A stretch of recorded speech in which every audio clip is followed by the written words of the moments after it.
And now, coming to you live from some random place in Austin, Texas, it is the first annual JadedBen Awards. Please welcome your host for the evening, JadedBen.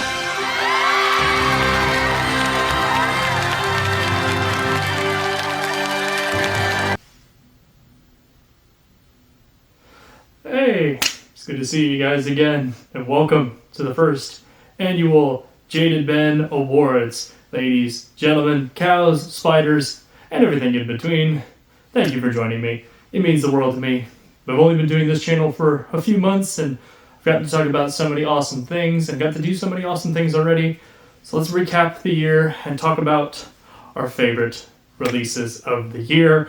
I'm joined, as always, by my guest host here, who definitely wouldn't be winning the Best Dressed award, would he? Shut up. In 2025, your channel will be mine. You don't mean that. I don't know why I keep bringing him back. Comedic timing. That's it. Anyways, the way I've got this formatted is going to be a little bit different. We're going to talk about a couple of miscellaneous awards, and then we're going to go through our top 10. And there are a couple awards in there as well. So, we are going to start first with the Hometown Spirit Award. This award goes to any bands from the Central Texas region that I feel have provided the best spirit and the best sense of community throughout the Austin scene. That band actually did not end up releasing anything this year, so I don't really have anything to show, but you should go check out their last EP that was out last year. The winner of that award is Realms of Death out of San Antonio, Texas. The reason that they won the award is because of their sense of community around the show that happened in January at Spider House, of which Cruelty and Terminal Nation both had van issues. Cruelty had van issues, Terminal Nation went to go get them, they ended up breaking down, Realms of Death came through and saved the show. It was an absolutely triumphant show of community in the Central Texas scene, and I wish every band would be a little bit more like them. That isn't to say there aren't bands like that.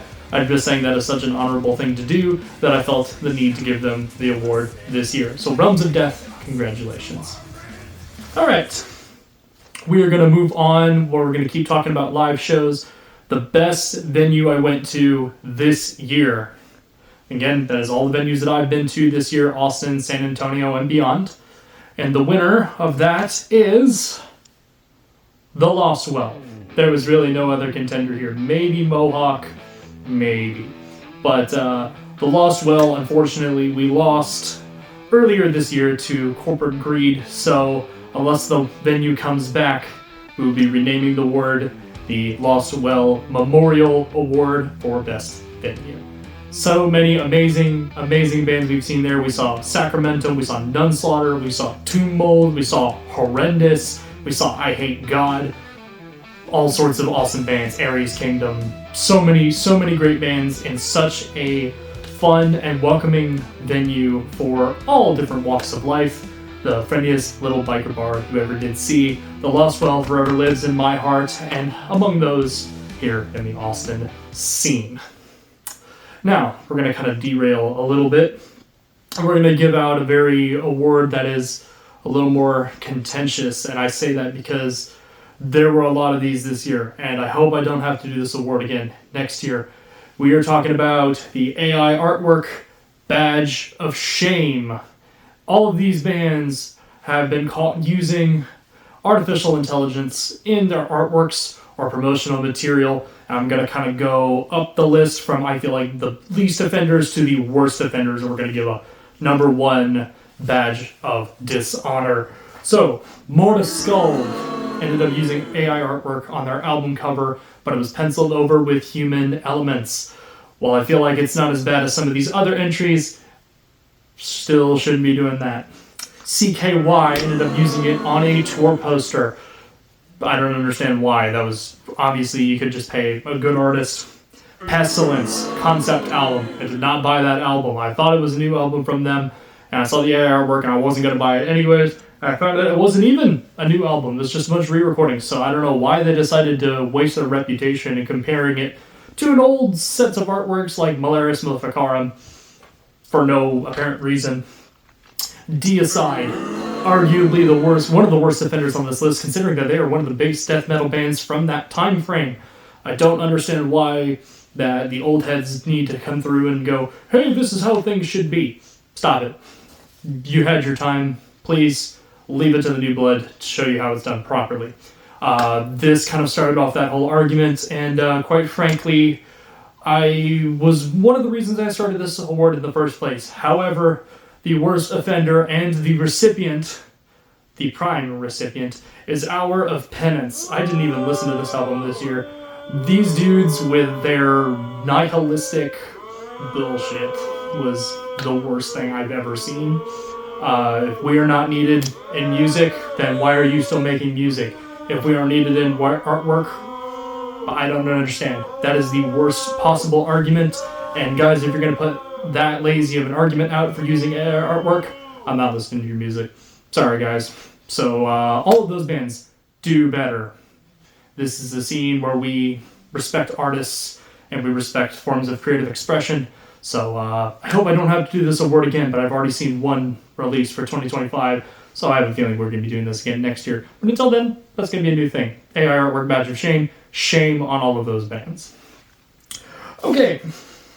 We are now going to kind of start moving with placements, and we're going to start moving up. So, the biggest disappointment award. This was a band that I've heard great things about, and I was like, hey, they're putting out a new album this year. Let me go ahead and listen to it, and let's see what the hype is all about. However, I was not very, very fond of this particular record in all of its forms. That is going to be Sound and Fury by Dust Bolt. I am beyond baffled how a band with an early catalog such as theirs, because I went back and listened to it after this one just to see if there wasn't anything I was missing. I have no idea how these guys managed to put out a record that was so bland, so boring, just not great.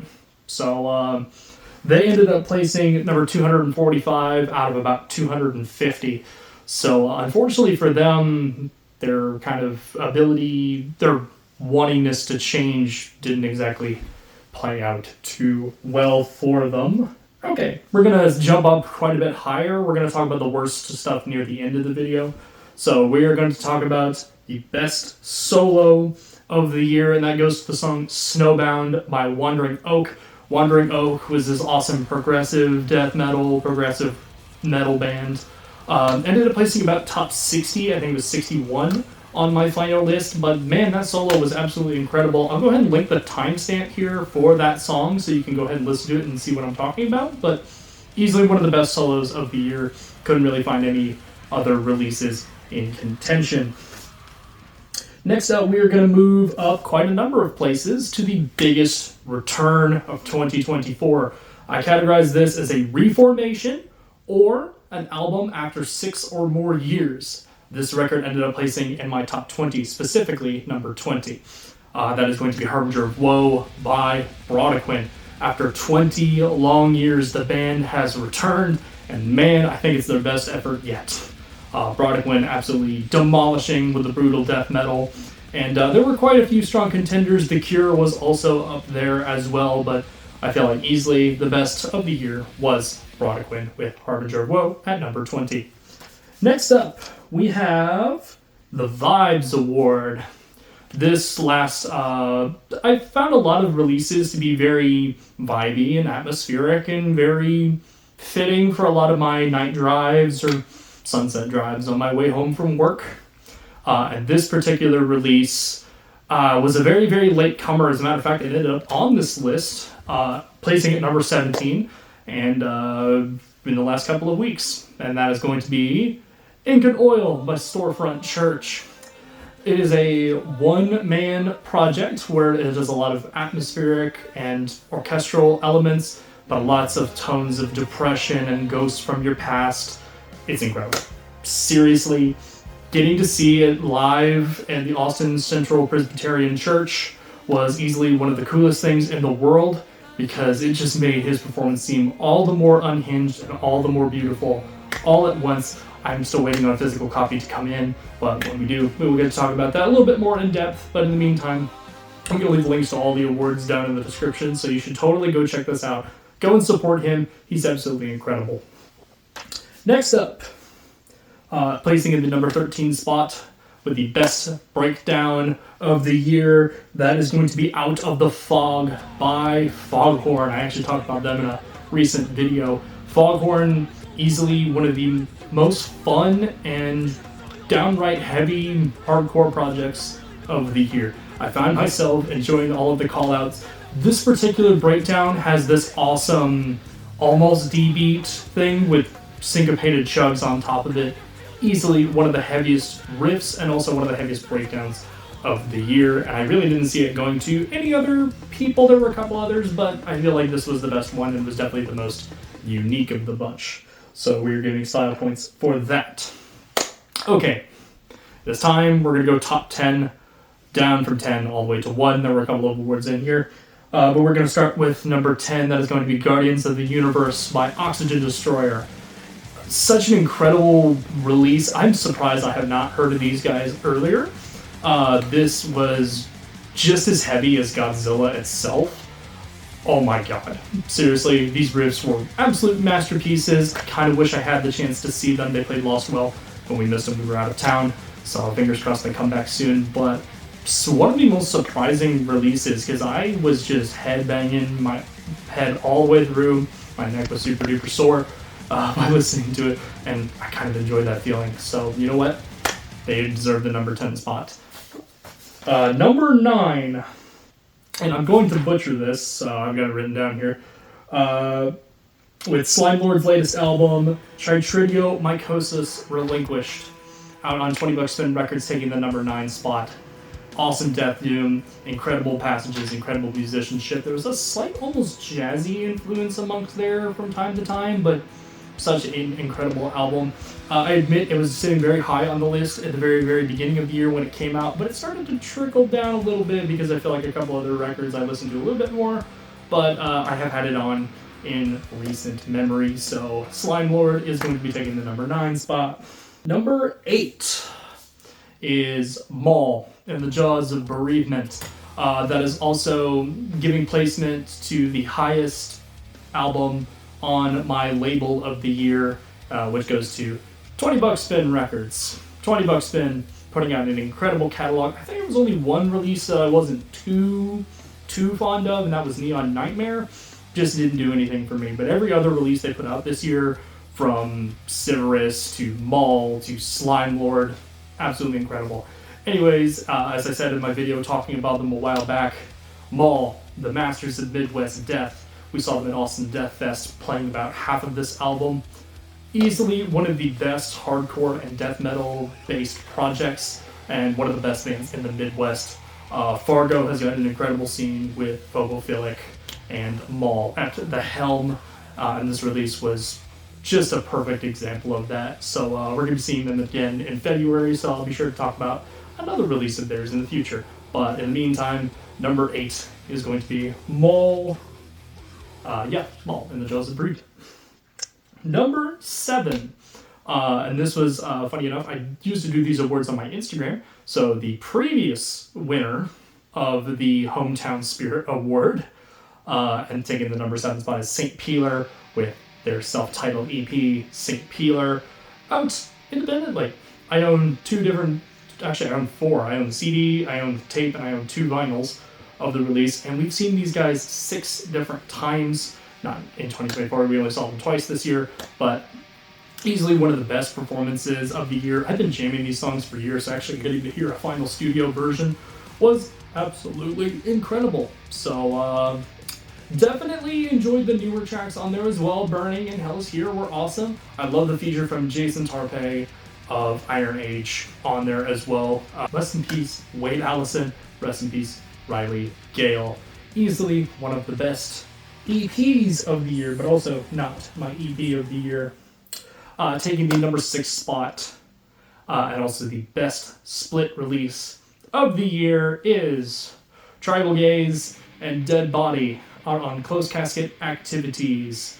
Both of these bands were absolutely incredible. Tribal Gaze placed super high on my release list in 2022. I think they actually placed second. So seeing them come back and still take a top 10 spot is absolutely incredible. Dead Body placed about top 30 that year, so I was massive fan of theirs, of course, enough to make my final year-end list. And it was great to see these two combine forces. Tribal Gaze is supposed to be playing a not-so-fun weekend here in Austin, and I will definitely be sure to go out and probably get my copy of that split signed. But in the meantime, if you want some of the nastiest death metal riffs, Tribal Gaze side. If you want some of the most fun hardcore you've heard all year, Dead Body on the other side. It's a match made in heaven, and I'm very, very happy to see these guys out and about. Tribal Gaze is working on another album as well. I've gotten to talk to the band members, which I'm absolute massive fans of, and they said they're going to have a new album out sometime late next year, so expect me to talk about that in massive detail when it comes out. Okay, number 5. Then probably the longest album on the top 10 portion. Actually sat in the number 1 spot for a good chunk of the year, but again, not the top 5. A respectable top 5. That is The Scythe is Remorseless by Yersin, out on Trepidation Recordings. What can I say? Blackened Crust grind, absolutely incredible. Seriously, one of the heaviest releases I have heard the entire year. I listened to it like a day or two after it came out and had it ordered by the time I got to the last song. Easily one of the heaviest releases. I'm hoping they'll make their way over here at some point, but now that their label is closed down, I'm hoping that they're on to bigger and better things. They also are the recipient of the Best Riff Award, and that is for the song Mouths Like Open Graves. I have no idea how they managed to pull off a riff that technical, that fast, and that groovy. I'm getting timestamp right here. Go ahead and listen to that and tell me what you think, because I think, honestly, it might be one of the best riffs of the entire year. I found myself headbanging the whole way, shouting along with every single chorus. Yeah, Yersin, well done, dudes. Can't wait to see what you guys do next. Number 4, and the Killer Concept Award goes to Possess the Devil by Spider God, out on Repose Records. I just talked about this in my last video. I did the whole sketch. I've been in close contact with G for over the better part of a year, and seeing this album progress and the lore behind it build week after week, month after month. Me and a couple other particular users online have been breaking this album apart, and I still feel like we are nowhere near there, but it has easily been one of the most fun things in the world. You've seen my postcard, you've seen my VR headset, you've seen my multiple copies of this album, and that's not going to change anytime soon. I've got a bunch of other cool things, and again, other things I can't talk about because G has told me things that I can't talk about. But if you like melodic black metal, if you like metalcore, go ahead and check it out, because I think you're going to find something in there that you enjoy, particularly some of my favorite riffs of the year as well. If it wasn't going to Yersin, it was definitely going to go to Spider God. But definitely one of the coolest concepts with being locked inside of a video game where it takes your soul and you possess a particular killer and kill to earn points to escape. Easily one of the coolest concepts I've ever come across, and over the last 2 albums, both Killing Room and Possess the Devil, I can feel like this concept is growing even more and even more and even more on a day-to-day basis. I cannot wait to do a culmination sort of wrap-up thing for G, because we've talked about it in the past. And fingers crossed you'll be seeing that sometime next year. Maybe. I don't know. We'll see. Hopefully G doesn't hold out on me too long. But, well deserved, sitting in the number 4 spot. Definitely the highest he's placed.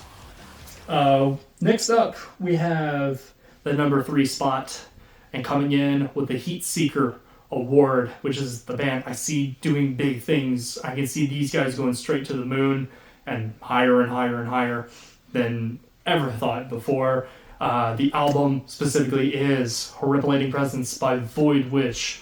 Great friends of mine in the Austin scene. We ended up seeing them 4 different times this year, seeing almost this entire album from start to finish, minus Thousand Eyed Stalactite. But easily one of the best Death Doom records of the entire year, only rivaled closely by Slime Lord. These guys are absolutely incredible human beings, incredible musicians, incredible performers, top to bottom. I hope these dudes hit the moon, and I see big things for them in the future. especially on Everlasting Spew Records. The band is hard at work, I believe, on another album coming up very, very soon. So, if you like that sort of vibes, go and check them out. I see big things for these guys. Glad to say I have heard about them before a bunch of other people. That's just a little recommendation from me to you. Okay, number 2. And my winner of EP of the year is Confrere, Poison Ruin. Such an incredible release, top to bottom. I could just honestly listen to this thing start to finish on a drive to work and love every single second of it. I love the vibes of friendship. I love the vibes of togetherness that this record brings in. I love the old school production. That is one of my favorite things about this band, is that they are so in touch with that sort of old school vibe and keeping it fresh, all things considered. They've yet to play Austin, but I'm hoping they'll be coming by soon. I'm still looking for a test press and a clear variant, so hopefully I'm going to get one of those eventually. But in the meantime, easily one of the best releases. I think it only clocks in at about 17 or 18 minutes. And I found it to be just infectious, so much fun. I loved their last album, Harvest, but this one was a massive step up for these guys. There were so many metallic elements inside of this punk rock laden, slight melodies. It's big flash, a lot of show, and it is so much fun when you start diving into the inner substance outside of that. These dudes have honestly blown me away, and I think the silver medal is definitely a good spot. Okay, before we get to our number 1 album of the year, we have got to talk about the worst releases of the year. There were some stinkers. As much as I hate to say it, there were some terrible, terrible releases this year. We're going to start with the worst EP of the year. And I'm only just going to talk about it briefly because I don't want to give you guys a headache. Canceled. Motley Crue, placing 244th on my list out of 250. Guys, please retire. Don't do this again. Vince Neil's voice can't handle it. John Five is a good guitar player, don't get me wrong, but that was about the only thing we had going for it. The cover was not great. The canceled song was also not great because it is just so much political jargon. Shut up. Please. Okay. Speaking of dudes who need to shut up, my worst album of the year. This was the worst release I had heard this entire year, and somehow, I say this, somehow, this was better than their last one. That isn't saying much. This was the worst thing I've heard the entire year.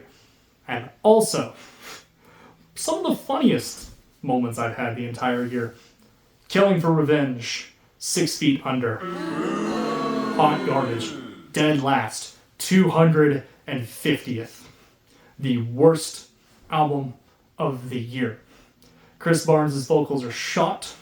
The musicianship is okay at best to subpar at worst.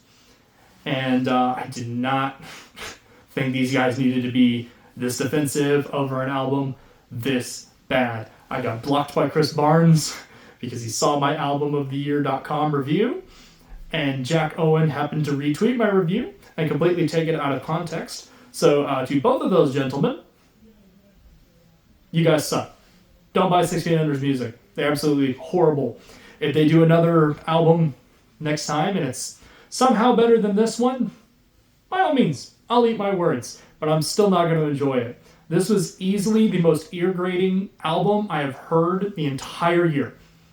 Hot garbage. If the vocals were more prominent of the mix, this would have been worse than their last one. The Hair of the Dog cover at the very end of the album made me want to I'm going to bleep that, but you know what I mean. Absolute garbage. When I'm comparing it to these albums in the top 10, we are on different planets. Not even close.